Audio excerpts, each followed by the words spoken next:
It's Power 88. Don't worry, we won't judge you if you start headbanging. But that guy next to you might. Power 88. Broadcasting live from the digital state-of-the-art studios at Dean College. This is WGAO Franklin, Massachusetts. Power 88. Southeastern New England's hottest rock. All day long.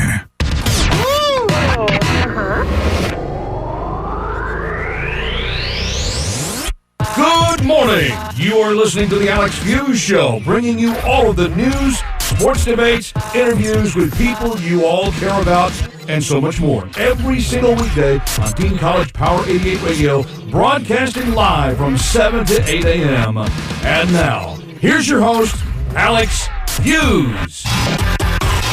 Good morning, everyone, and happy Monday morning. I am Alex Feuz, the host, bringing you up until the 8 o'clock hour, and what a big show we have for you today.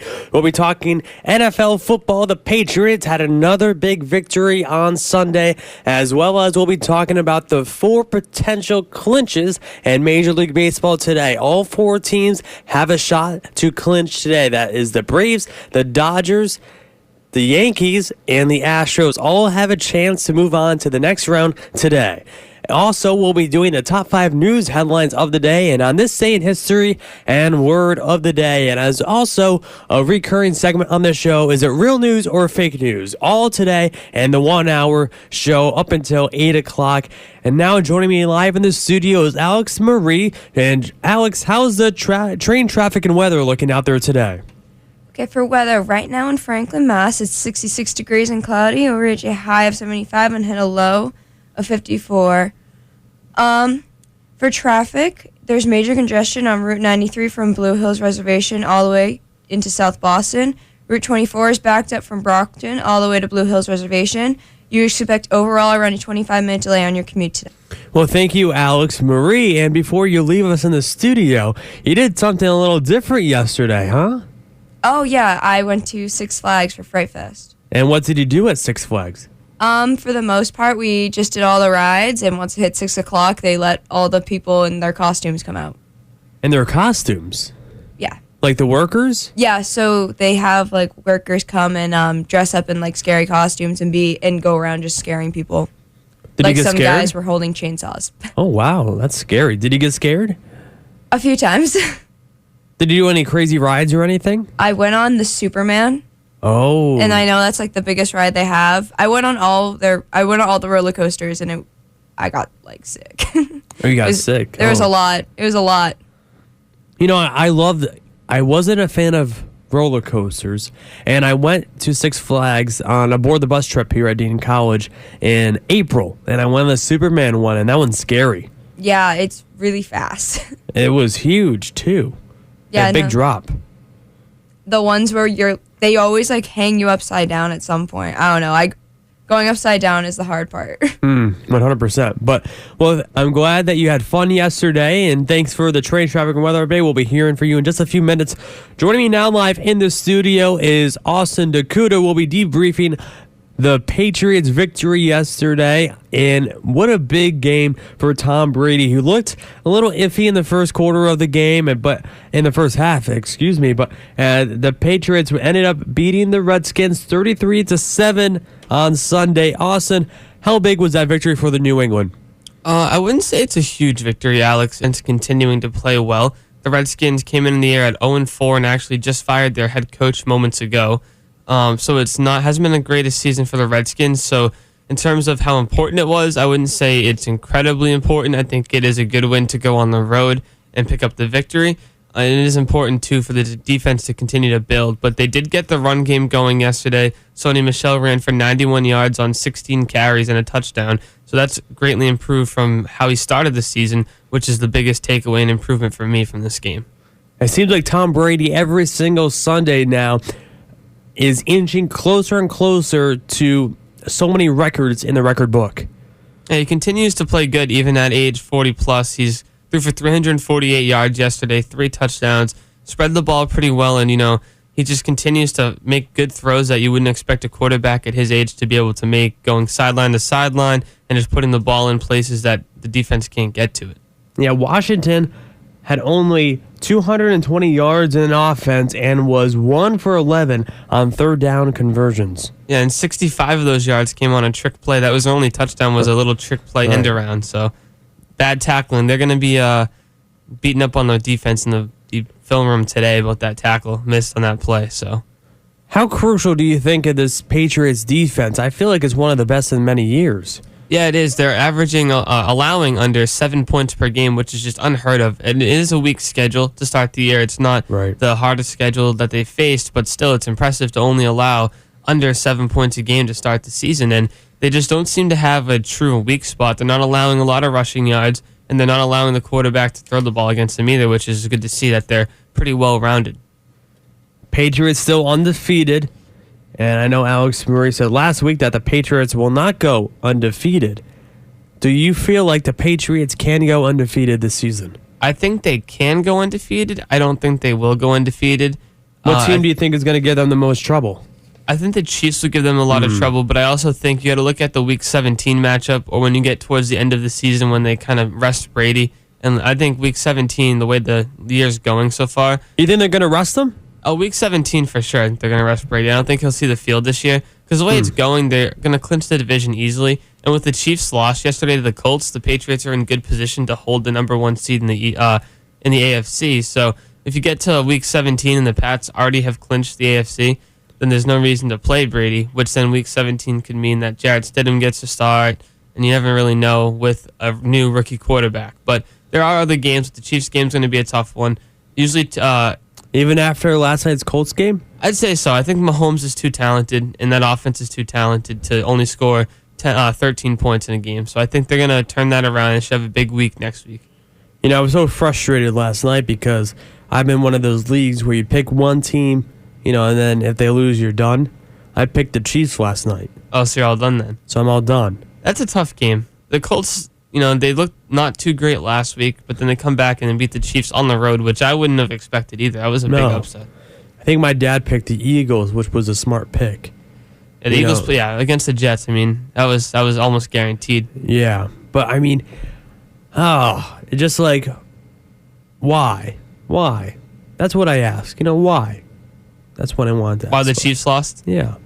That's a tough game. I mean, it was frustrating. The game plan that they came out with was, you know, throw, and they couldn't really establish the run. And the Colts defense played really well. You got to give a lot of credit to the Colts in that game.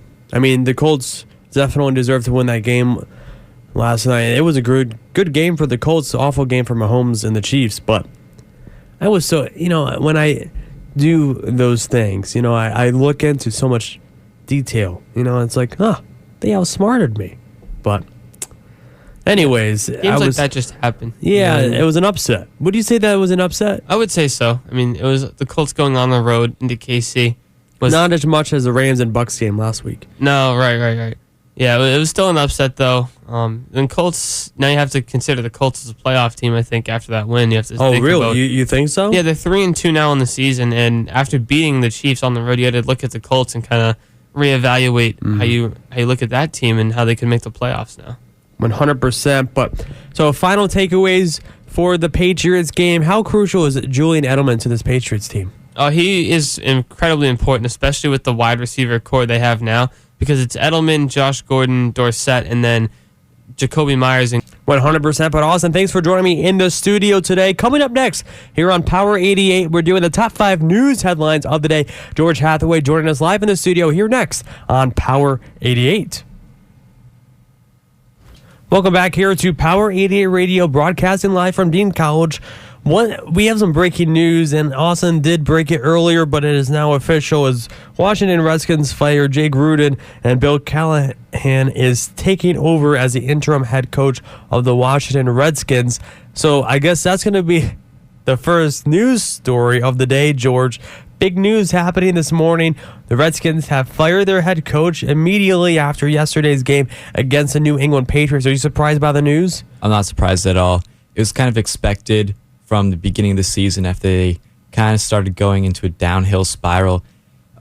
They were expected to do like decent this year, but with like how they've been playing overall in the whole quarterback situation that they've been dealing with. They haven't really dealt with it in the way that, you know, the front office expected them to.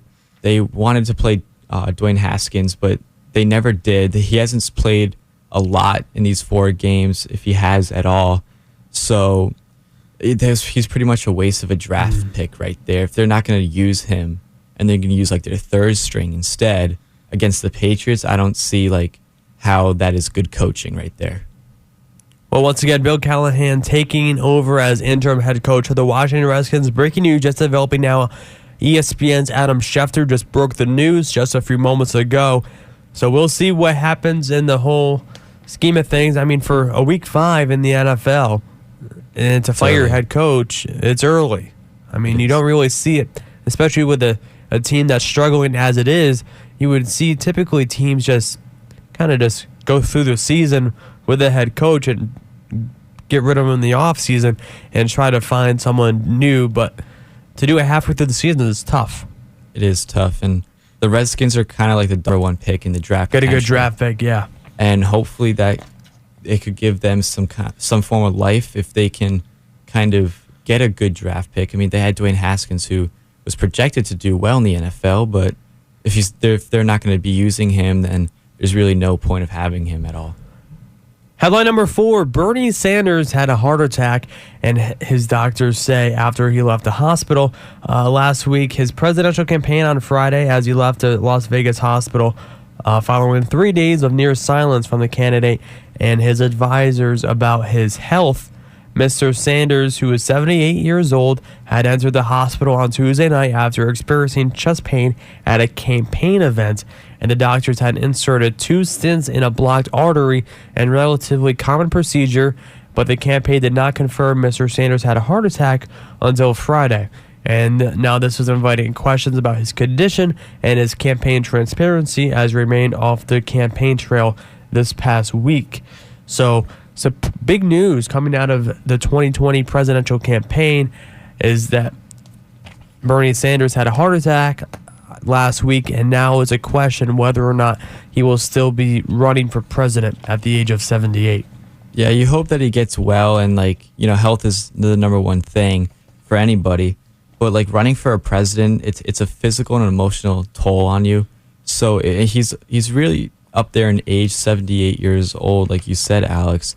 So like the number 1 thing, if you're gonna kind of vote for Bernie Sanders or elect him to be a candidate, is that how long will he last in office until like he gets really sick and to the point that he wouldn't be able to continue to run as president. Yeah, it should be interesting. Again, 78 isn't that old, but when you're running for president at that age, you know, what's the long run looking like? And especially if you are trying to run for 8 years, and then you're looking at close to 90 years old being president of the United States, that's a little tough to do, especially in this day and age where you're traveling almost every single day around the country and the world. So it's not just you're sitting in the office doing, you know, work. It's you're traveling all over the place doing speeches and engagements with so many different companies and groups of people all throughout the day. So it's definitely going to be tough for him going forward. It definitely will be, especially at the age and, you know, kind of going around all the places that he would have to go as president. It will definitely take like a physical toll on him after like a few years. And then his health would really come into question, and people would then kind of, I don't know, like regret voting for him, but kind of go through that phase where they're like, oh, I don't know if it was really worth to have him as president at such, like, not really an old age, but I mean, a relatively old age as a president. And I think that could cause some kind of commotion throughout the country. Headline number 3, the Colts shut down Mahomes and the Chiefs offense in the 19-13 victory on Sunday night. And this is a disappointing game. I know we talked about it earlier on in the show, but I'm done now. It's the NFL picks. You know, I only got one shot and I lost last night. I made it through week 5, but now I lost and now I'm done for the season. Yeah, that was a pretty surprising loss for the Chiefs. Jacoby Brissett has been playing well throughout the season, and kind of like a lot. And penalties hurt the Chiefs that day. They had 11 penalties for yards, and the Chiefs actually ended up having 36 rushing yards, and so that's kind of hurting them. I know Austin talked about this early in the show, is the running game and how well the Colts defense has been playing lately. It's been unbelievable. Yeah, they have been unbelievable. Despite Mahomes throwing 321 yards and a touchdown, they couldn't get much going other than that. So the Colts definitely knew what their game plan was, which is to throw the ball a lot, and I think that's what could cost the Chiefs.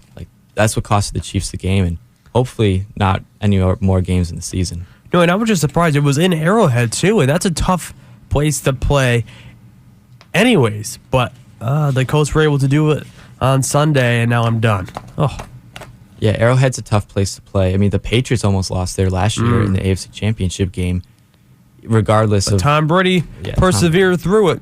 Yes, probably arguably the most clutch player in the postseason in the NFL, in my opinion. Yeah, but 100%. It's really hard to win Arrowhead. That stadium's always loud. It's always been loud, and I'm pretty sure they hold a record. They might have beat the Seahawks record of how the loudest stadium in the NFL.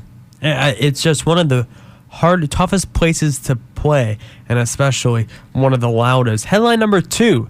NBA executive's Hong Kong tweet starts firestorm in China. Did you see this story, George? Yes, actually, I kind of saw this last night. The general manager of the Houston Rockets, so they're not going to be doing any more games with them. They're not going to have any more exhibition or even merchandising. The power Rockets, of social media. Yeah, let me it's tell you. a very strong thing, and people don't realize it until it comes back and hurts them. No, not at all. And these are the things now on social media will kind of affect your job and how people view you. And, Daryl Morey kind of didn't understand that what he said could have a big impact on the organization, on the NBA, and in China as well. So it's a pretty big deal. And James Harden kind of apologized on his behalf, in person through reporters and in interviews and everything like that. So has Russell Westbrook. But Daryl Morey kind of posted a tweet out last night that he didn't intend what he said to come off that way. And the thing is with social media is that you don't understand the tone that people have when they kind of tweet something out or text something. So that could be a reason. Maybe he didn't intend it in a certain way. Maybe it was supposed to be read as in a different tone. So that kind of comes off to it as well. But, I mean, if you're going to say something that risky, just don't say it at all. Exactly. You could never really tell the true meaning behind it in a tweet. Last headline of the day, it's one that I always like to finish the segment on, is what national day it is. Last week we had some different ones. National Car Day. So today is National Chocolate Covered Pretzel Day. Do you like chocolate covered pretzels, George? Yes, I do. They are very good, especially if they have sprinkles on them or some type of coating on them as well, besides the chocolate. But regardless, I hope to see some of those in the dining hall today. So October 7th officially marks the sweet and salty goodness of National Chocolate Covered Pretzel Day. Whether they're dipped in dark milk or white chocolate, I'm not a fan of white chocolate. Neither am I. Be sure to celebrate every pretzel bite. Salty, crunchy, there we go, pretzels and chocolate are the gold mine of the snack world, and their combination is the epitome of the oh-so-popular sweet and salty flavor craze. Change up the chocolate from white to milk or to dark chocolate, and they satisfy even the mild sweet tooth. I could eat 1,000 of these. Yeah, they're almost like an endless snack. They are, and regardless of how good they are, I mean, it's just amazing to eat. It's a very good treat to have, especially if it's well deserved. And this kind of sweet and salty combination of the chocolate. And this is a funny story. So it says, historians document the story of chocolate quite well. However, anyone dipping pretzels into chocolate back in the 1500s would have been a soggy mess. Why? Because only drinking chocolate existed in those days. Nearly 300 years later, Johannes van Houten developed a process to separate the cocoa solids from the butter. Then in 1828, his creation brought on a candy revolution, which led to the development of the most amazing, versatile ingredient we have today, chocolate. So they had the chocolate flavor in the 1500s, but the hard chocolate only came in 1800s. Yeah, and chocolate's been around for like a very long time if you think about it, like the cocoa beans and everything like that. It's just the way they used them, and people are coming up with new ways to use chocolate and new, like, kind of dipping strawberries in chocolate. Yeah, strawberries in chocolate. And then like peanut butter and chocolate. Ooh, that's a good one. So yeah, and it's a great combination. Oreos are great as well. So I mean, donuts, chocolate covered donuts are great too. Anything chocolate covered is essentially amazing. Pineapple and chocolate, that's always good too. Yep, I mean we could go all day. Ice cream, ooh, the ice cream that's dipped in the hard shell. Oh yes, those are the best. On top. I had some of that on my ice cream yesterday. Ooh, where? In the dining hall. They had that there? Yeah, they had hard chocolate. They did? Yes. It was kind of empty when we were there because we went later. Right. So I mean, I don't like chocolate ice cream. I thought you meant like the hard shell. No, they have the hard shell there. They didn't have chocolate ice cream yesterday. It was like strawberry, cookies and cream. Oh, they had the hard shell? Yes. I think it was out though when I looked at it. They had like the Hershey's. They had the Hershey's hot fudge thing, but it's not the same. No. Oh, I missed it. Yeah, it was. Regardless, it was good. It sounds good. That's the thing. I love that stuff. I love chocolate. Yes, I love chocolate too. Well, coming up next here on Power 88 Radio, we're talking about chocolate at 7:27 in the morning, talking about chocolate. But coming up next, it's real news or fake news here on Power 88. Welcome back here to Power 88 Radio, broadcasting live from Dean College, bringing you up into the 8 o'clock hour this morning. Alex Murray joining me in the studio for the train traffic and weather update. Alex, how's it looking out there? Well, thank you, Alex. And now joining me live in the studio this morning is Austin Dakuda once again. And Austin is going to be running the segment this morning. He's one of the producers on the show, and I told him that I wanted to switch it up. So I wanted to be the one that isn't sure about what headline is real or fake. So here's Austin leading the real or fake news headline this morning. All right, Alex. So our first headline is Seinfeld producers revealed they originally planned to kill off Jerry in the pilot episode. Recalling the character's unanticipated popularity in the 90s TV series Seinfeld, told reporters that the original version of the show's pilot saw Jerry being killed off early on. Is this real news or fake news? I'm going to have to say fake news. You're right, it is fake news. There we go. They did not plan to kill off Jerry Seinfeld. The whole TV show is named Seinfeld, so I wouldn't have made the show too popular, I don't think. That would have been interesting. If it would have been an interesting spin, yeah. Just killed him off the first show and then rename the show, I guess. Yeah, what would you do if there was no Jerry? I mean, the whole show would be completely different. I don't think it would last. Right. An interesting spin, I guess. Yeah. Our second news headline comes from Toronto as the Raptors have extended guard Kyle Lowry to a 1-year, $45 million contract extension. Is this real news or fake news? Well, I'm going to look bad if I'm going to say real news? No, this is fake news. He did get an extension. It's only $31 million, though, not $45 million. No. But he did get the contract extension. The all-star point guard Kyle Lowry signed a 1-year deal worth $31 million, bringing him under contract throughout the summer of 2021. I was going to say 45 is a lot of money for basketball. You never know, though. Some guys do get $48 million a year, but 45 is a lot. But yeah. Our next news headline would be Alabama football announces that it will skip the national title game to prepare for the NFL draft.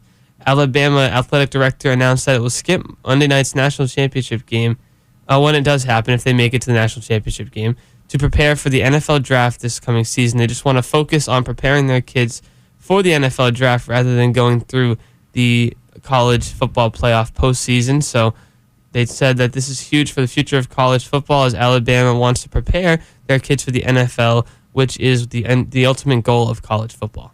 I'm going to have to say fake news.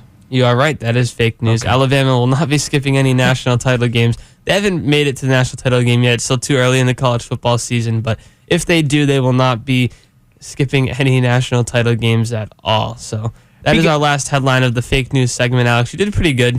Thank you. Yeah, I only got 2-1, right? Yeah, 2-1. Yeah. But I mean, I think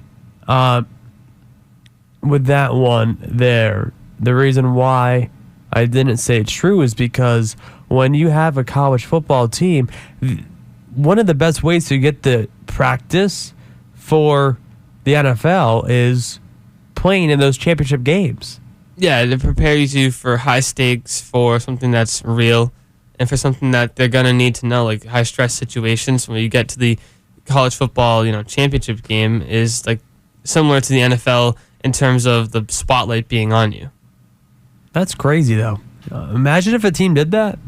Yeah, I can't see teams doing that. Like a lot of the kids do skip like senior bowls or the games after the season's over to prepare for the draft. But if a team pulled out of the championship game, that'd be interesting. They wouldn't never do that because they'd affect the program too much. But I could see an individual player doing something, but it'd still be a little bit unbelievable to do in the in terms of the national championship game. I'd be so mad if I was a player of one of those teams and the team, pulled us out of the game because they wanted to prepare us for the NFL draft. Yeah, especially if you're a guy who's not going to make it to the NFL. Right. Which most of them don't. So you might have 7 or 8 get drafted from each program, depending on how good your school is. And then they don't play. Right.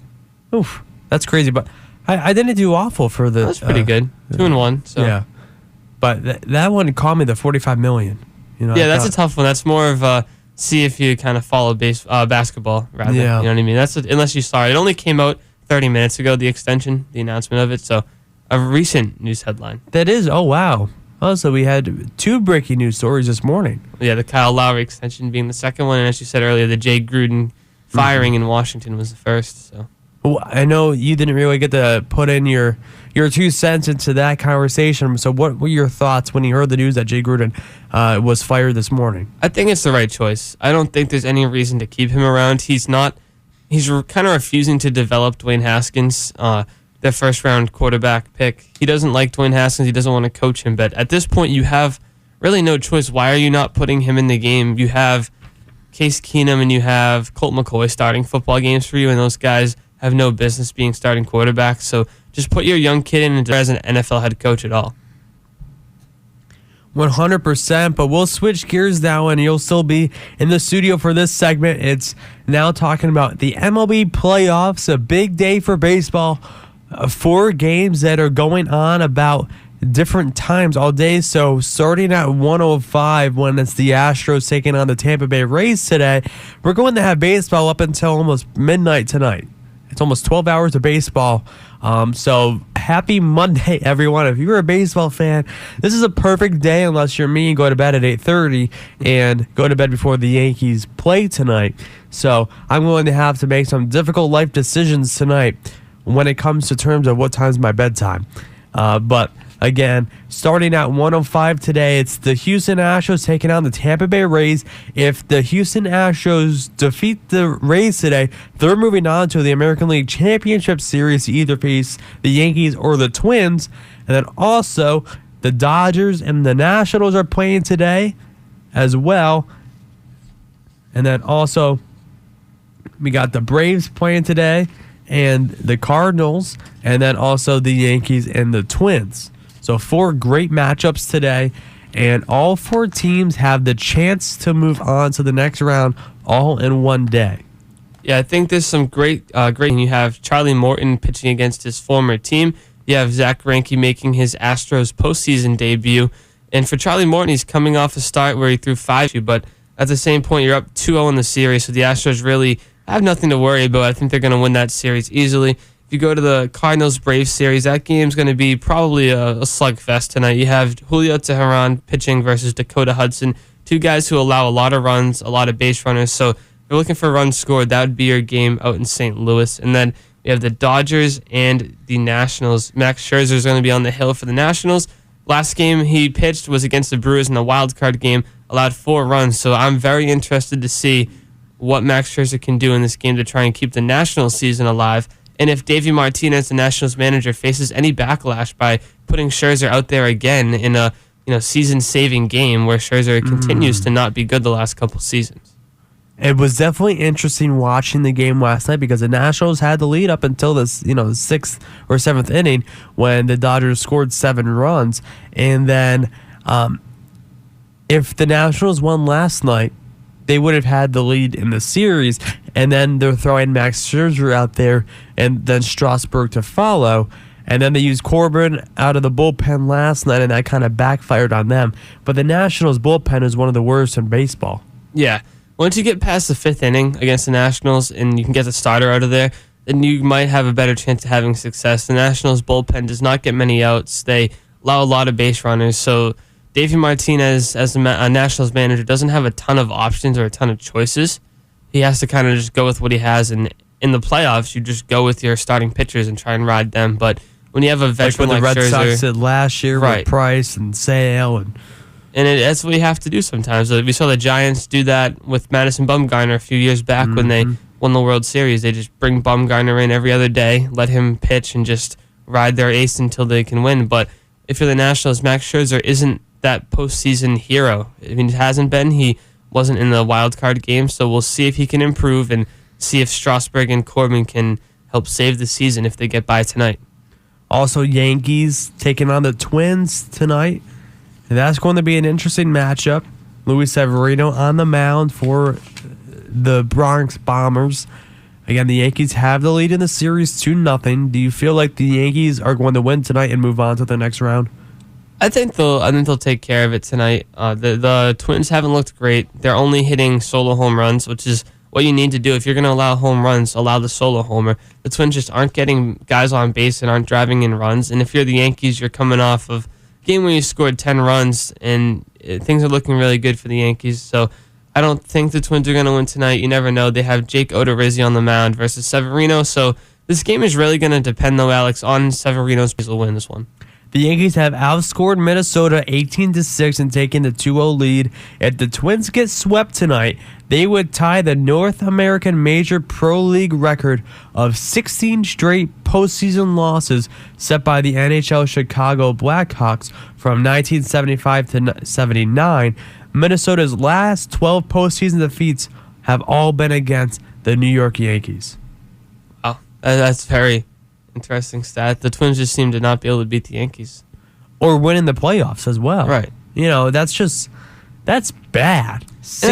That's one of the things, too, with like the Minnesota teams. I mean, free agent signings that go there. It's cold. They don't have a ton of money to spend. I mean, I can't remember the last big-name free agent signing the Twins have had. I mean, you had Nelson Cruz go there, but he's towards the end of his career, although he's still hitting a lot of home runs. He's not as big of a name as he was once. And you're not bringing in the Harper and Machado. You never even heard them be interested in these guys. It's just the Twins don't have the money to bring guys in, and they don't have the appeal of a big market city. Yeah, I think the only big name that was in the conversation this past offseason was Patrick Corbin. He ended up going to the Nationals, but I think that was really the only one that the Nationals were, or the Twins were talking about. But still, that's tough. Yeah, they haven't been able to get anyone big name, and when you're the Twins, that kind of hurt you in the playoffs. You can take your decent lineup and get to the playoffs with these home runs that they hit at an unreal pace, but once you get to the playoffs, it's a different ballgame. You need that lockdown, guy that you can rely on, and they don't really have that. And I mean, Rocco Baldelli is a first-year manager, and he did a phenomenal job with his team. But once you get to the playoffs, 101 wins, right? Once you get to the playoffs, though, it's just a completely different animal. Then we also see the Braves and Cardinals facing off tonight as well. The Braves had the chance to move on, and the Braves seem one of the most complete teams in the National League, going up against the Dodgers potentially. I think the Braves might give the Dodgers a run for their money, but I think at the end of the day, this Dodgers team just looks so good. Yeah, the Dodgers are just, look like they are unbeatable at times because they come back so late in games oftentimes throughout the year. The amount of walk-offs they were hitting, coming back from behind. But you have the Braves, who are an exciting team. The Cardinals are just kind of a good baseball team, fundamentally good, do a lot of different things well. But, if the Braves can defeat the Cardinals, I think they're going to have a tough time defeating the Dodgers if they can beat the Nationals. So it's going to be an interesting series and see how that plays out. 100%. Austin, do you still feel like the Astros are going to win the World Series? 100%. Oh, what's wrong with you? 2-0 in the series versus the Rays. I mean, how can you expect me to change that? I mean, they have had a perfect first 2 games. How can it get better? Oh, I'm hoping that you change your mind. No, I don't think so. I mean, the only way I'd change my mind is if I see something from the Dodgers that makes me think the Dodgers would beat the Astros. But nobody in the AL is beating the Astros. It's not even going to be face. Not even close? No, the Yankees. I mean, you look at you don't who think the Yankees Astros going to could have face. any? I mean, the Yankees might win a game against the Astros. One game? Possibly. I mean, if they get lucky. I mean, you have the Astros rotation of Verlander, Greinke, and Cole coming up against the Yankees, and I mean, it could go 5 or 6 games. I just don't think the Yankees can beat that rotation. I mean, the Rays had a pretty decent lineup at some points in the year, and they looked decent against the A's on the road, and then you go to Houston and get absolutely dismantled by the Astros. That's true. Oh, Austin, I don't know. We'll see. We'll see. But coming up next here on Power 88 Radio, we'll be throwing it back on this day in history and word of the day. Also, I purchased something over the weekend that we'll be talking about as well. Coming up next here on Power 88. Wow. Welcome back here to Power 88 Radio. Alex Feuz bringing you up until the 8 o'clock hour. Joining me in the studio, Alex Murray, one of the producers and social media coordinators for the show. Introducing a segment on the show today is On This Day in History. Alex, what happened on this day in history? Well, today in history, in 1996, Fox News was actually founded. Wow. Interesting. So, Fox News founded in 1996. It seems pretty early in the history, doesn't it? Yeah, I thought it would be created earlier. I don't know. I thought Fox News would be older just to me because it's just such a big name. Right. But I'm surprised it's that young. 100%. Anything else on this day in history, or just that major one? This is definitely the major one, but there are plenty of like random days. Sure. But this one is really major because like Fox News is a huge news brand. It's one of the most watched news companies, along with CNN and MSNBC. And then also, word of the day. Do you have any guesses? No. No guesses? It is redound. What does that mean? So redound is to have an effect for good or ill. And then it's also to become transferred or added. So they said, an example, when no one is an expert, everyone becomes an expert, and authority thus redounds to the person who is at least troubled by the paradox. Nice. Big So, word. it is. Very nice vocab word to throw in there. I mean, I usually keep it nice and simple. Yes, but did you know, although it looks and sounds like a number of similar words, including rebound, resound, abound, or redundant, redound is a distant term. It developed from Middle French redunder, which in turn came from Latin redundare, meaning to overflow, and its earliest known English uses in the late 1300s, redound meant to overflow or to abound, but those senses are now considered old and out of date. So current use, redound is often followed by to, and the effect can be positive or negative. And then they also said it probably would have redounded strongly to my disadvantage if I had pursued to completion my resolution. Wow. So you learn something new every day, right? I mean, yeah. It sounds like a very old word to me. I've never heard anyone say that word in my life. And my mom was an English major, so. Wow. Well, now we have to walk around and try to use redound today. I know. You'll I'm gonna sound be like, intelligent. "I read that too." I'll have to throw it in there, and people are going to be like, "Who are you?" They're gonna be like, "Oh my god, like, how high was your SAT score?" Like, Jesus. Anyway, so I bought something over the weekend, Alex. Oh, what'd you get? I got the iPhone 11 Pro Max. Is that the one with the 3 cameras? It is.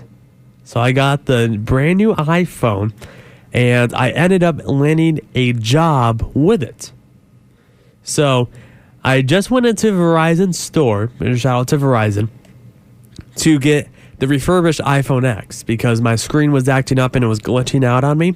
Yeah. And then the person working at Verizon talked me into calling my dad and to ask if I can upgrade. It's only a couple extra dollars a month to get the new iPhone.